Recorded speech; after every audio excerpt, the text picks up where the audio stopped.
Okey, dekat sini ada satu saja motosikal. Motosikal walaupun satu saja wajib buat pecah kuasa. Tapi Assalamualaikum warahmatullahi wabarakatuh dan salam sejahtera. Bertemu kembali di channel Akid Akmal, channel yang memberikan informasi berkenaan dengan urusan-urusan di kaunter JPJ. So video kali ini saya nak kongsikan macam mana nak tukar nama owner meninggal dan saya sertakanlah dengan contoh-contoh dokumen apa yang diperlukan. Okey.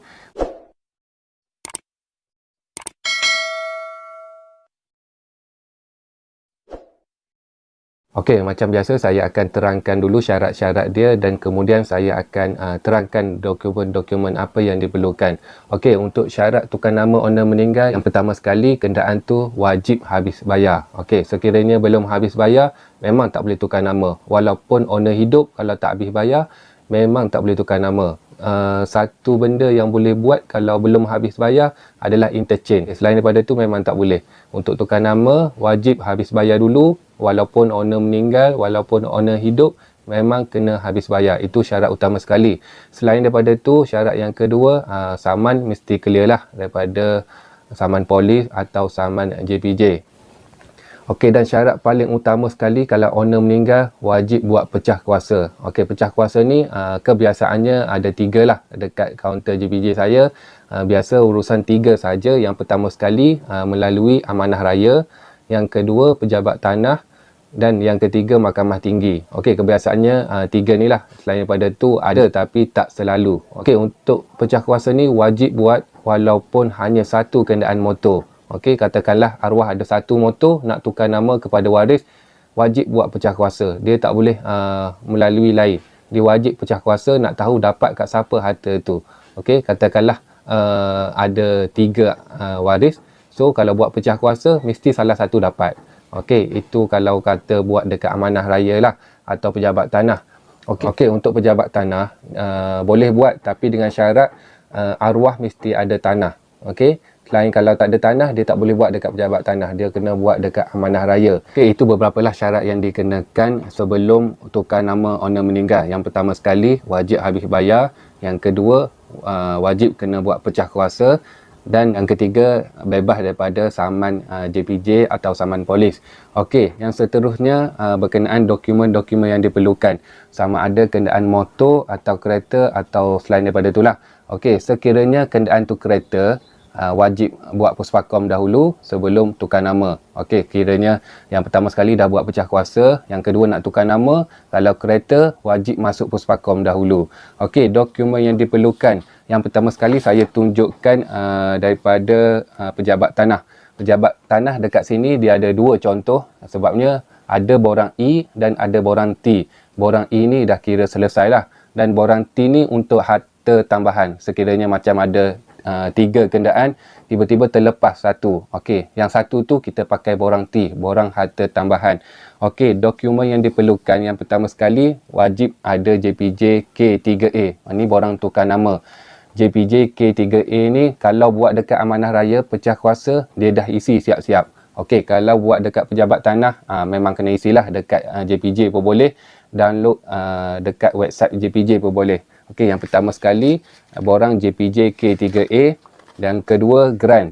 Okey, yang kedua grant lama dan yang ketiga yang ni lah yang dikatakan borang pecah kuasa. Yang ni borang T dan dekat belakang ni dia akan adalah nyatakan dekat siapa dapat harta tu. Okey, macam kereta tu dapat dekat Ali. So Ali wajib datang ke JPJ untuk tukar nama. Dia tak boleh pakai wakil.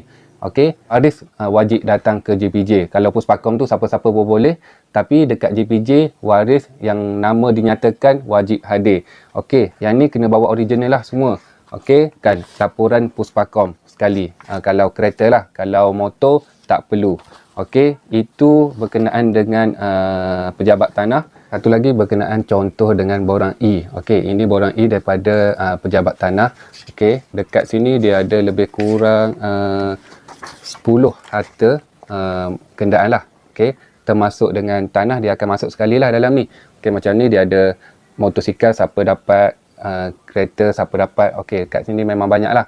Okey, itu contoh daripada pejabat tanah. Okey, seterusnya contoh daripada mahkamah tinggi. Mahkamah tinggi dipanggil Grand Probate. Okey, Ini contoh daripada Mahkamah Tinggi lah. Dekat dalam Google pun boleh tengok contoh dia, grant probate.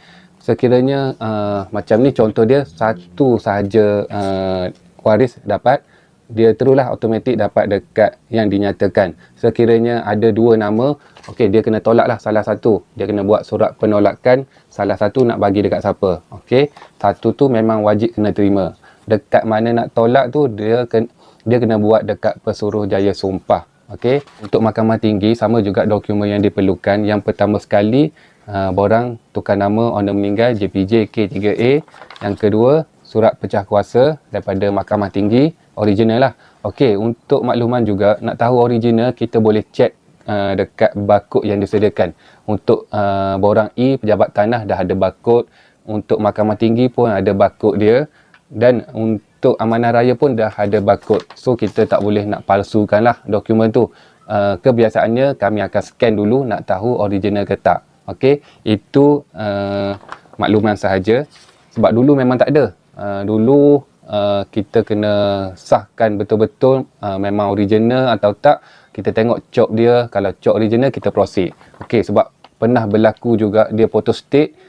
Memang original tapi dia photostate. JPJ tak akan ambil photostate, hanya original sahaja. Okey, seterusnya geran, laporan Puspakom dan CJ kematian. Itu sahaja dokumen yang diperlukan. Seterusnya yang ketiga daripada Amanah Raya. Okey, Amanah Raya ni memang detail lah sebab dia dah isi borang siap-siap untuk JPJ K3A. So waris tak perlu isi di kaunter lagi sebabnya memang Amanah Raya dah sediakan, cuma tanda tangan sahaja. Okey, dokumen untuk Amanah Raya memang dia akan buat surat macam ni. Contoh katakanlah buat pecah kuasa di Johor, okey, nak tukar nama di Perak, tak ada masalah, cumanya kena bawa yang original. Okey, itu prosedur dia. Okey, surat pada Amanah Raya, kemudian CJ kematian. Yang ni Amanah Raya, bentuk pecah kuasa dia lain, dia ada warna dia. Okey, Amanah Raya, ini barcode. Okey, sini kita scan lah. Okey, sini pegawai JPJ akan scan lah sama ada original atau tak. Okey, dekat belakang ni dia akan nyatakan lah dekat siapa dapat harta tersebut. Katakanlah ada 10 kenderaan, 10 dia nyatakan. Okey, dekat sini ada satu saja motosikal. Motosikal walaupun satu saja wajib buat pecah kuasa. Tapi tak perlu Puspakom sebab motosikal. Okey, dekat sini borang yang telah diisi oleh pihak Amanah Raya, cuma kena tanda tangan sahaja. Okey, dan geran original. Itu sahaja dokumen yang diperlukan untuk berkenaan tukar nama owner meninggal. Dekat JPJ kebiasaannya memang tak ada masalah. Kalau dokumen lengkap memang kita proceed lebih kurang dalam 10 minit boleh siap. Okey, yang berlaku masalah kebiasaannya semasa nak pecah kuasa. Itu berlaku masalah yang rumit sikit lah sebab kebiasaannya memang makan masa lah. Dia lebih kurang 2 bulan, 3 bulan baru siap untuk proses pecah kuasa. Dia memang tak rumit dekat JPJ. Dokumen lengkap, kita proceed. Okey, itu sahaja perkongsian saya berkenaan dengan tukar nama owner meninggal. Dokumen yang diperlukan, yang pertama sekali borang tukar nama owner meninggal JPJ K3A. Yang kedua, surat pecah kuasa sama ada Amanah Raya, pejabat tanah atau Mahkamah Tinggi. Okey, yang seterusnya laporan Puspakom sekiranya kenderaan motorkar atau kereta. Dan yang terakhir, geran lama. Itu sahaja yang wajib dibawa. Okey, selain daripada tu, kalau nak bawa salinan IC dan CJ kematian. Okey, itu sahaja yang saya dapat kongsikan untuk video kali ini. Sekiranya ada persoalan berkenaan dengan tukar nama owner meninggal, boleh tanya di ruangan komen. Okay, Assalamualaikum warahmatullahi wabarakatuh. Bertemu lagi di video lain kali.